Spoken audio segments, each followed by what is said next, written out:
Welcome back to the channel. You're with the Walking Cruiser, and today I'm exploring the city of Bruges. I'm on a port stop in Zeebrugge in Belgium, and as part of my port guide series, I'm going to show you what you can see in Bruges, how to get there on your own, and other tips for this port.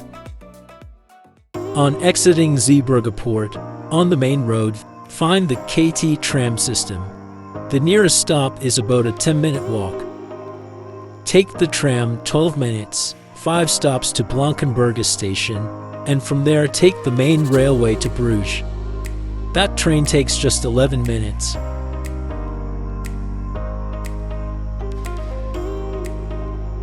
Bruges train station is then around a 20-minute walk to the medieval city centre.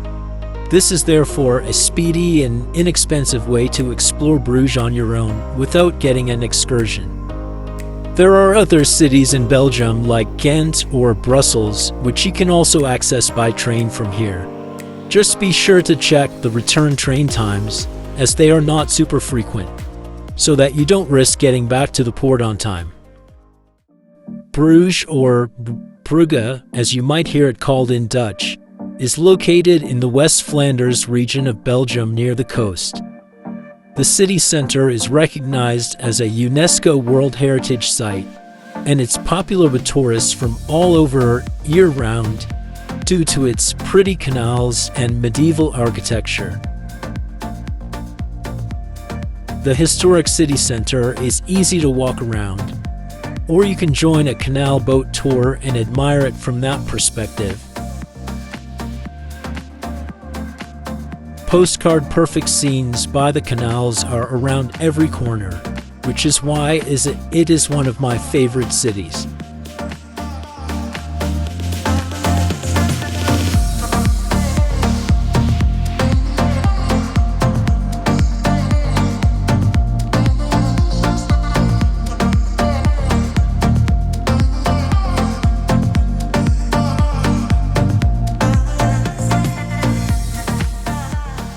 At the very heart of the city is the market square, surrounded by notable buildings, most notably the Belfry, a medieval bell tower which dates back to the year 1240.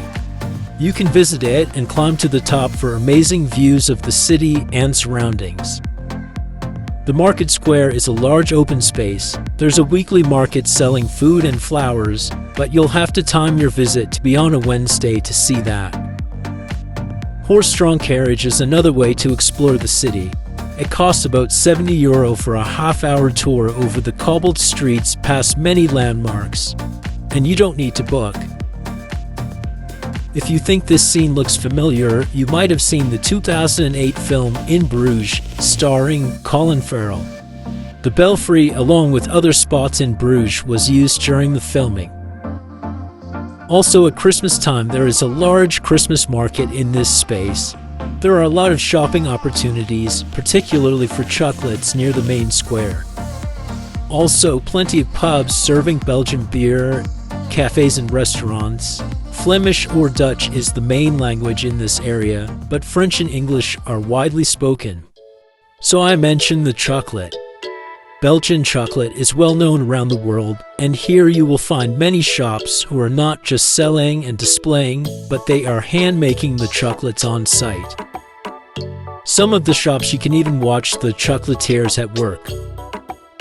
Whether or not you buy any, the displays are really eye-catching, and there are many options all packaged up to take home. Prices can vary, but you can expect to pay around €1 minimum per piece, or a 250-gram gift box could range from €10 upwards depending on the shop. In Bruges, you'll want to visit these museums, and if you visit both, there is a special discounted ticket. The Choco Story Museum is dedicated, of course, to the origin of chocolate, but also the making of it and its use over time. Best of all is the sampling at the end.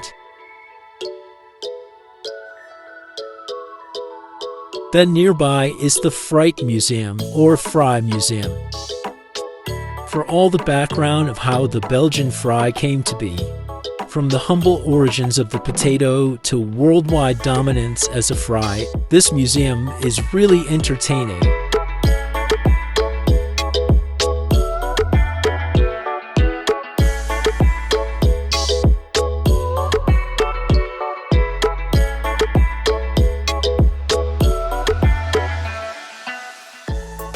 Hold on to your tickets as they contain a discount for an order of fries.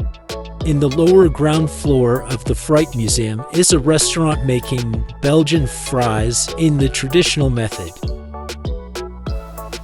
and a wide range of sauces for dipping. Pretty good fries, I have to say. Besides fries and chocolate, you can find other artisan cafes near the square.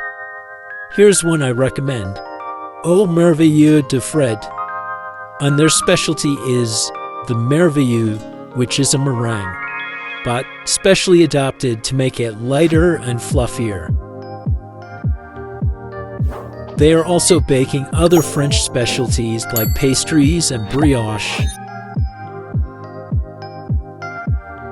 Très bien indeed. On offer are drinks like tea, coffee, fresh squeezed orange juice, and wine. This is not original to Bruges, but the Baroque decoration and elegant seating area overlooking the street make it a welcome coffee break while exploring.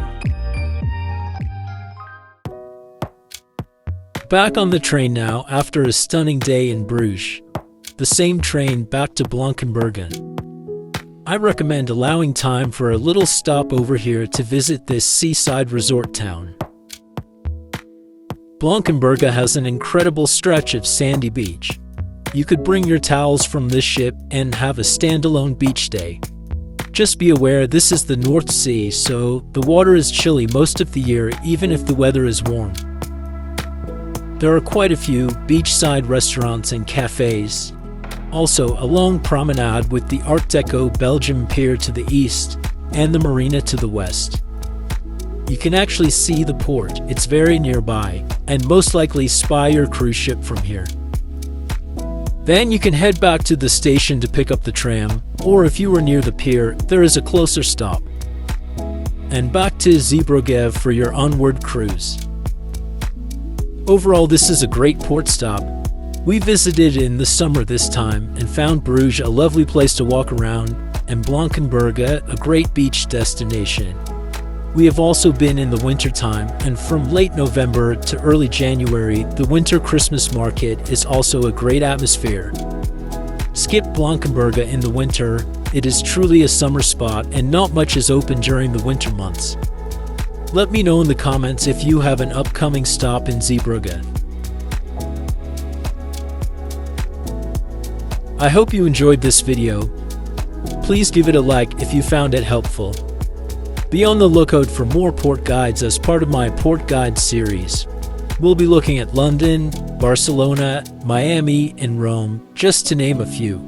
So subscribe to the channel so you don't miss a thing. Bye for now and see you in the next video.